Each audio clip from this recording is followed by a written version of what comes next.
کبھی ہوگا، میری اس بات کو یاد رکھ لو آپ. میں آپ کو ڈرانے کے لیے نہیں کہہ رہا ہوں بلکہ سچائی کو بیان کر رہا ہوں. میں اتر پردیش میں 150 تقاریر کیا، ہر تقریر میں یہی بات کہتا تھا کہ اتر پردیش کے مسلمانوں، تم بی جے پی کی حکومت کو بنانے سے روک نہیں پاؤ گے، تم اکھلیش کو ووٹ دو گے تو تمہارا ووٹ ضائع ہو جائے گا. آج اتر پردیش کا مسلمان اس بات کو سمجھ رہا ہے کہ اویسی جو کہہ رہا تھا وہ بات سچ نکلی. آج اتر پردیش کا مسلمان اپنے آپ کو ٹھگا محسوس کر رہا ہے. آپ اپنے ووٹ سے اپنی طاقت کو اور اپنے نمائندوں کو کامیاب کر سکتے ہیں. آج اتر پردیش میں مسلمانوں پر ظلم ہوتا ہے. ایک بچہ بدایون کا، اس کو پولیس پکڑتی ہے، الزام لگاتی ہے کہ اس نے گوشت کو کسی گائے یا کسی بھینس کو کاٹا اور گوشت کے الزام میں، اسمگلنگ کے الزام میں پکڑ کر اس کو اتنا مارتی ہے کہ اس کے جسم کے پچھلے حصے میں راڈ کو اندر ڈال دیا جاتا ہے. آپ بتائیے، کیا کوئی سماجوادی کا نیتا بولا؟ کیا کوئی بہوجن سماج کا لیڈر بولتا ہے؟ سب خاموش بیٹھے ہیں. ہم بیان دیتے ہیں، میڈیا میں بولتے ہیں، مجلس کے ذمہ دار اس غریب کے گھر کو جاتے ہیں تو وہاں کے مجلس کے ذمہ داروں نے مجھے فون کر کر کہا کہ اسد الدین اویسی صاحب، جس بچے پر یہ ظلم اور بربریت کی گئی اس کا باپ اتنا غریب ہے کہ وہ قبر کھود کر اپنی زندگیوں کو گزارتا ہے، اپنے گھر کو چلاتا ہے. اس پر ظلم ہوا مگر کوئی آواز نہیں اٹھائے گا. میرے عزیز دوستوں اور بزرگوں، کانپور میں گڑبڑ ہوئی. میڈیا تو ماشاءاللہ ایک طرفہ دکھاتا ہے اپنے پپا مودی کو ہی صرف. میڈیا کے دو آنکھ ہیں مگر ایک آنکھ اتنی محبت میں ڈوب چکی ہے بی جے پی کے، اور دوسری آنکھ میں مودی کا موتیا اتر چکا ہے تو ان کو دکھتا ہی نہیں ہے. مگر ہر ٹی وی چینل پر دکھایا جا رہا ہے یہ مسلمان پتھر پھینکا، مسلمان پتھر پھینکا. ارے جب پتھر پھینکتا ہے تو دو طرف سے پتھر پھینکے جاتے ہیں، ایک طرف سے پتھر نہیں پھینکا جاتا، دو طرف سے پتھر پھینکے جاتے ہیں. اور پولیس کا کام یہ ہے کہ جو پتھر پھینکتا اس کو اٹھاؤ آپ، مگر یہاں پر نہیں یہی لوگ کیے، یہی کیے، یہی پتھر پھینکے، پیٹرول بم بنائے، واٹس ایپ گروپ بنائے.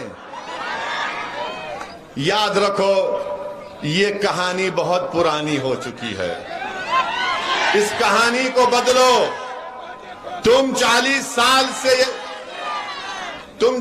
سال سے صرف یہی کہانی، نہیں مسلمانی پھینکا، مسلمانی کیا، تو کیا سب کے دوسرے دودھ کے دھلے ہوئے ہیں؟ مگر آپ دیکھو کوئی آواز نہیں اٹھاتا. اتر پردیش میں سماجوادی کے نیتاؤں کے، ان کے لیڈر کے منہ میں دہی جم چکی ہے، زبان نہیں کھولتے.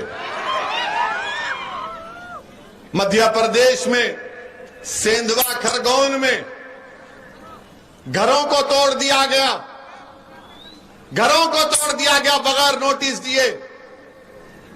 کوئی آواز نہیں اٹھاتا. سیندوا کھرگون کے غریب مسلمانوں نے فون کر کر مجلس کے لوگوں کو کہا کہ کیا کوئی مدد نہیں کرو گے؟ اللہ کا فضل و کرم ہے، ہم نے کوشش کی. جن غریبوں کے گھروں کو بیجا توڑ دیا گیا تھا بی جے پی کی سرکار کی جانب سے، ہم نے ان کو کچھ مالی امداد کرنے کا انتظام کروایا. آپ بتائیے کون پھر آواز بنے گا آپ کی؟ سب لوگ آ کر بولیں گے اویسی بھڑکا بھاشن دیتا ہے، اویسی جذباتی تقریر کرتا ہے. ارے میں جو کچھ کہہ رہا ہوں ابھی اور کہوں گا اس میں بتاؤ اس میں کیا سچائی ہے یا جھوٹ ہے، مجھے بتاؤ. تم صرف سچائی کو قبول کرنے کے لیے تیار نہیں ہو. تم مجھ سے نفرت اس لیے کرتے ہو کہ تم نہیں چاہتے کہ بھارت کا مسلمان ایک سیاسی قوت بن جائے. تم مجھ سے نفرت اس لیے کرتے ہو کہ تم نہیں چاہتے کہ غریب مسلمان کو انصاف ملے. تم مجھ کو گالیاں اس لیے دیتے ہو تاکہ تم نہیں چاہتے کہ مسلمان پڑھ لکھ کر اس کے منہ میں زبان آ جائے اور وہ اپنے انصاف کے لیے کھڑا ہو جائے. تم میرے جسم پر گولیاں اس لیے چلائی تم نے تاکہ تم نہیں چاہتے کہ میں زندہ رہوں اور غریب اور مظلوموں کی داستان کو، انصاف کو بیان کروں. مگر سن لو گولی مارنے والوں، سن لو میرے دشمنوں، میں مرنے کے لیے تیار ہوں. کیا تم مرنے کے لیے تیار ہو؟ بتاؤ گولی چلانے والوں. مجھ کو مارنے والوں یاد رکھو، تم کو بھی مرنا ہے، مجھے بھی مرنا ہے ایک دن. میں موت سے نہیں ڈرتا، میں ڈرتا اس بات سے ہوں کہ جب خبر میں تم اور ہم جائیں گے، جب حشر کا میدان ہوگا تو ہم کیسے اپنے اعمال کا حساب دیں گے. موت تو سب کو آنے والی ہے، کوئی دنیا میں زندہ نہیں رہے گا. جو آیا وہ جائے گا، جو دنیا میں آیا وہ جائے گا. مگر کون جائے گا؟ سب کو جب جانا ہے تو جب دنیا میں چند دن کی مہلت اللہ نے مجھے اور آپ کو دی ہے تو ہم کو سچائی کو سامنے لانے کا کام کرنا ہے. ہم کو باطل کو شکست دینا ہے، حق کو کامیاب کرنا ہے. ہم کو مظلوموں سے انصاف کرنا ہے، ظالم کے ظلم کو روکنا ہے. میں ہرگز اس بات کو نہیں مانتا کہ ظلم کو سہا جائے. ظلم کو سہنا بھی ظلم ہے، یاد رکھو میری اس بات کو.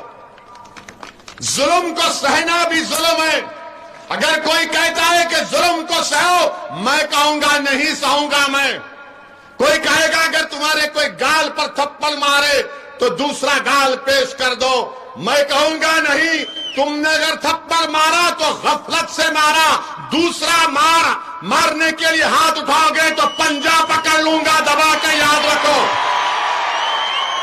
وہ دن چلے گئے تم ہم کو ڈراتے تھے، وہ دن ختم ہو گئے. اب وہ دن چلے گئے وہ ڈرانے کے. اب ڈرانے والے یاد رکھو، تمہارے ڈرانے سے ہم ڈرنے والے نہیں ہیں.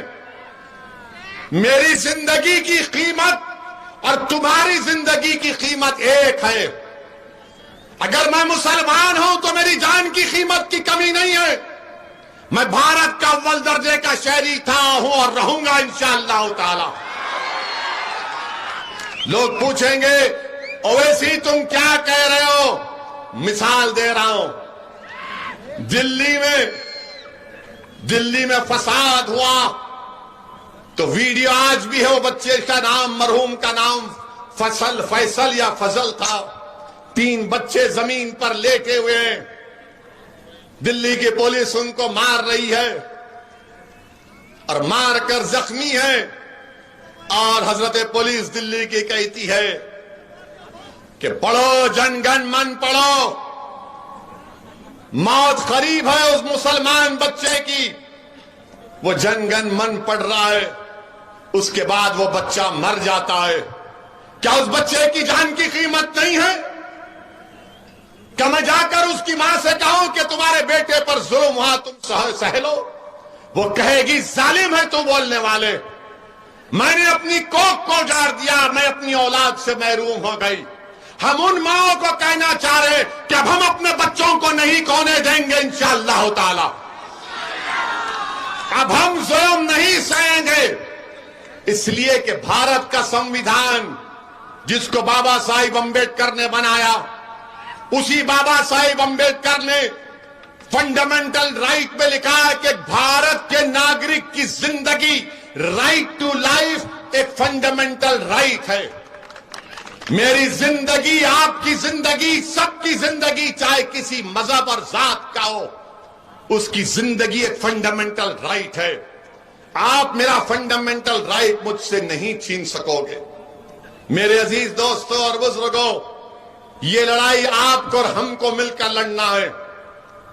یہ لڑائی مشکل ضرور ہے، مگر مجھے یقین ہے کہ اگر آپ کا ساتھ ملے گا، آپ کی دعائیں ساتھ رہیں گی، تو انشاءاللہ تعالی ہم نہ صرف لاتور میں، نہ صرف مہاراشٹرا میں،